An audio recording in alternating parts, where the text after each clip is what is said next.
नमस्कार। Kids and parents की खूबसूरत दुनिया के मोटिवेशनल पेरेंटिंग सेशन में मैं सोम आप सबका स्वागत करता हूं। संगीत, म्यूजिक सृष्टि के रोम रोम और कण कण में ध्वनि तरंगों के रूप में प्रवाहित होता है।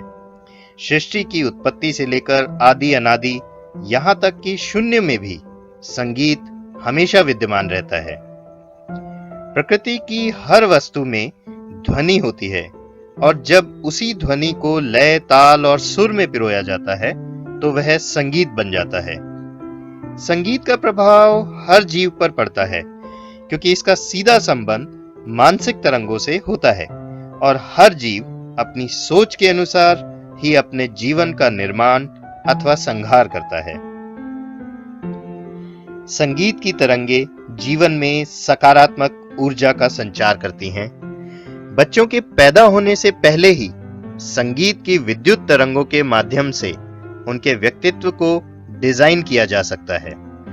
गर्भकाल के दौरान ही जिस प्रकार की ध्वनि माता के कानों के माध्यम से बच्चों के ब्रेन तक पहुंचती है, उसी प्रकार की सोच का आकार उनके जीवन पर पड़ता है।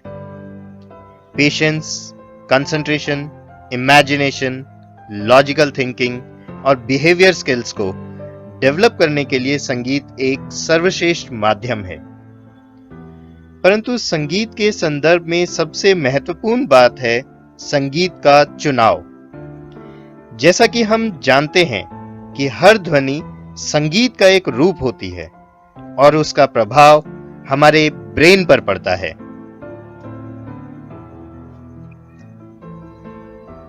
बच्चों के लिए संगीत का चुनाव करते समय यह अवश्य ध्यान देना चाहिए कि वह किसी शोर की तरह न हो, अर्थात वह कानों और मस्तिष्क के लिए आरामदायक हो। और इस मामले में भी हम भारतवासी सबसे अधिक लकी हैं। हमारे पास शास्त्रीय संगीत की वह संपत्ति है जो पूरी तरह ब्रेन साइंस को सपोर्ट और डेवलप करती है। हमारे क्लासिकल म्यूजिक की दो विधाएं हैं, इंस्ट्रूमेंटल और vocal. Soft classical instrumental music जैसे बांसुरी, वीणा, सितार, जल तरंग हर मस्तिष्क को बहुत सूदिंग इफेक्ट देते हैं।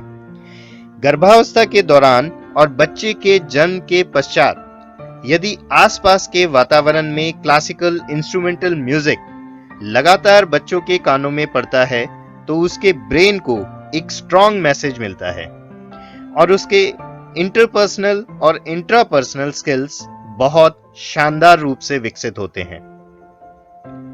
हमारे सभी क्लासिकल इंस्ट्रूमेंटल म्यूजिक रागों पर आधारित हैं और हर राग का अपना एक विज्ञान है। हर राग का ब्रेन के न्यूरॉन सेल्स पर डिफरेंट प्रभाव पड़ता है। तभी तो दिन के हर हिस्से के लिए एक अलग प्रकार के राग का निर्माण किया गया। स्पेशली बच्चों को सॉफ्ट म्यूजिक के सहारे सुबह जगाने का रूटीन बनाइए और ठीक उसी प्रकार रात को सोते समय भी यही रूटीन रखिए।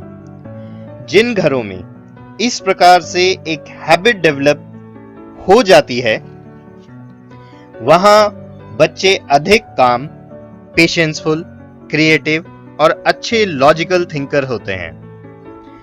आजकल आपने देखा ही होगा कि अच्छे कॉर्पोरेट हाउसेस, होटल्स, जिम्स और यहां तक कि हॉस्पिटल्स में भी सॉफ्ट म्यूजिक लगातार बजता रहता है।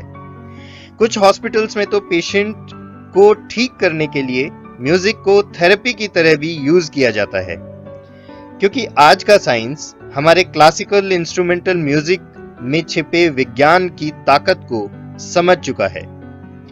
और वही चीज यदि हम अपने घरों में एक हैबिट की तरह अपना लें तो जीवन की अधिकांश समस्याओं का समाधान आसानी से हो जाएगा, क्योंकि तनाव रहित मनुष्य के पास हर प्रॉब्लम का सॉल्यूशन होता है। यह जरूरी नहीं कि म्यूजिक को प्रोफेशन या हॉबी के रूप में ही अपनाया जाए। उसे हम अपनी डेली रूटीन में शामिल करके अपने और बच्चों के बिहेवियर डेवलपमेंट को हर रोज महसूस कर सकते हैं। संगीत बच्चों के ब्रेन के लिए एक सबसे इंपॉर्टेंट ब्रेन फूड है। इसलिए क्लासिकल इंस्ट्रूमेंटल म्यूजिक की डेली डोज हर बच्चे को अवश्य मिलनी चाहिए। Kids and parents motivational counselling के अगले सेशन में हम एक कदम और इस टॉपिक पर चर्चा करेंगे। Happy parenting. नमस्कार।